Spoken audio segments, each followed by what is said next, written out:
आप सभी को जय श्री राम। राम जी की असीम कृपा आप और आपके परिवार पर सदैव बनी रहे। आप सदैव आनंद में रहे, हंसते मुस्कुराते रहें, ऐसे हमारे हृदय से प्रार्थना और आशीर्वाद है। हमारे संत ये समझाते रहे हैं कि ये संसार जो हमें वस्तुएं दिखाई देती हैं केवल उनका खेल नहीं है। ये संसार 3 गुणों का खेल है, यानी कि सत्व, रज और तम।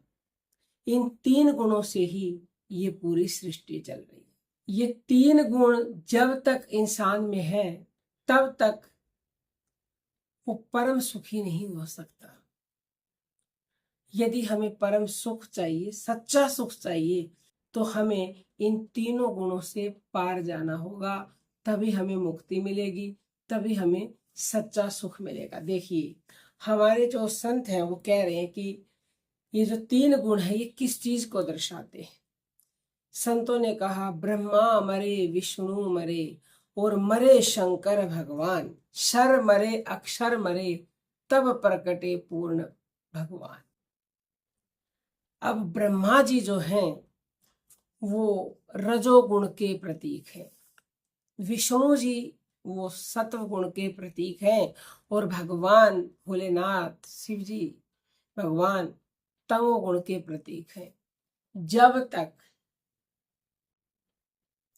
ये तीनों मर नहीं जाते, यानी ये तीनों खत्म नहीं हो जाते, तब तक भगवान प्रकट नहीं होंगे। और उसके बाद भी शर और अक्षर भी मर जाते हैं,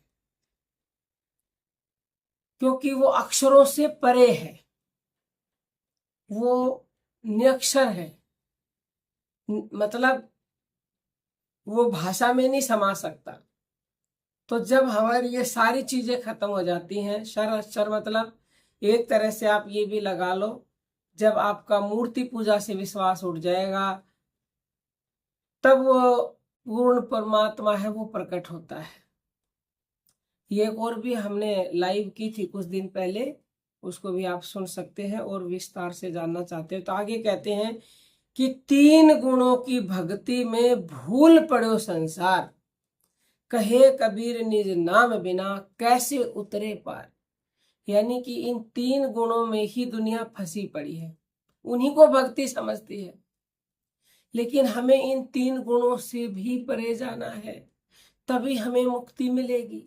3 गुण हर इंसान में होते हैं। किसी में सत्व गुण की प्रधानता होती है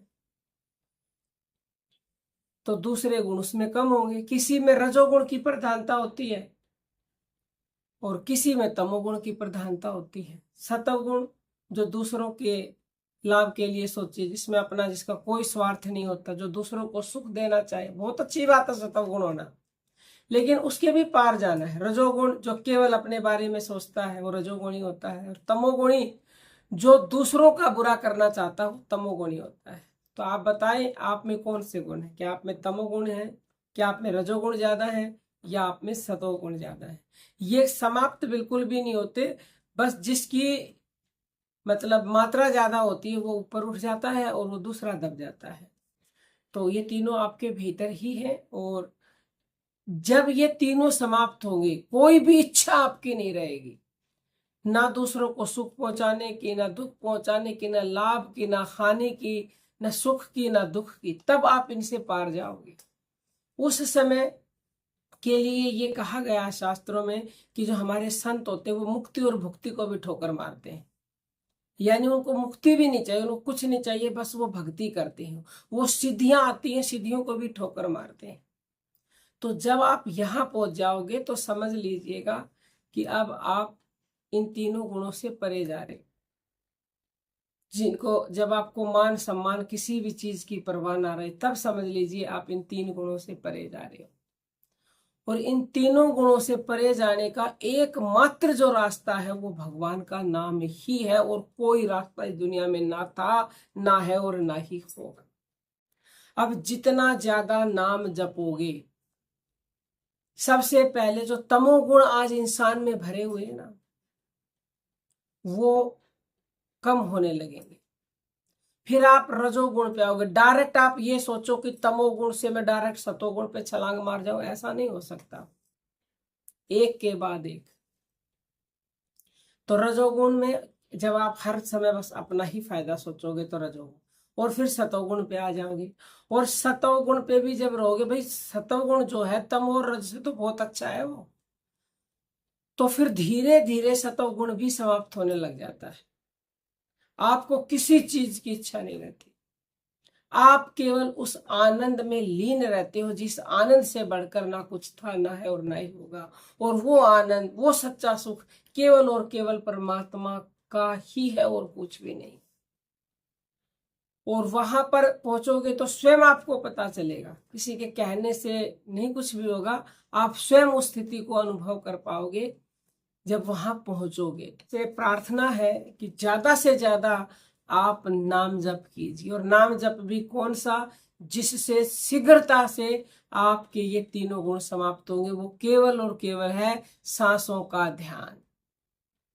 सांसों के ध्यान से ये मन निर्मल होगा। मन निर्मल हुए बिना आपके अंदर शुद्धता नहीं आएगी। शुद्धता आने का मतलब ही ये है कि आपके तमोगुण समाप्त होंगे, फिर रजोगुण होंगे और फिर सतोगुण होंगे। तो सांसों का ध्यान अभी 2 मिनट करते हैं। सीख लो किस तरह से करना है। आपको कुछ नहीं करना, एकांत में बैठ जाना है या फिर लेट जाना है, तकिया हटा देना है, गर्दन और रीढ़ की हड्डी बिल्कुल सीधी होनी चाहिए, और आपको अपनी आती जाती श्वासों को महसूस करना है इस तरह से।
इन श्वासों में जो प्राकृतिक ध्वनि है सोहम की, उससे आप जुड़िए और सांस को भगवान मान करके जुड़िए। तो यकीन मानिए आप बहुत जल्दी इन तीनों गुणों से परे चले जाएंगे। आपका मन बिल्कुल निर्मल हो जाएगा। और संत कहते हैं मन चंगा तो कठौती में गंगा।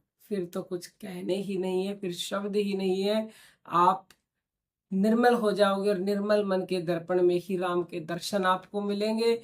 तो उम्मीद करते हैं कि आपने ये 2 मिनट की साधना हमारे साथ की होगी, और आपको कैसा लगा अवश्य ही कमेंट करके बताइएगा। और ये साधना आपको आ करके सीखनी है तो जब भी सत्संग हो, सत्संग में आइए, वहाँ सीखिए।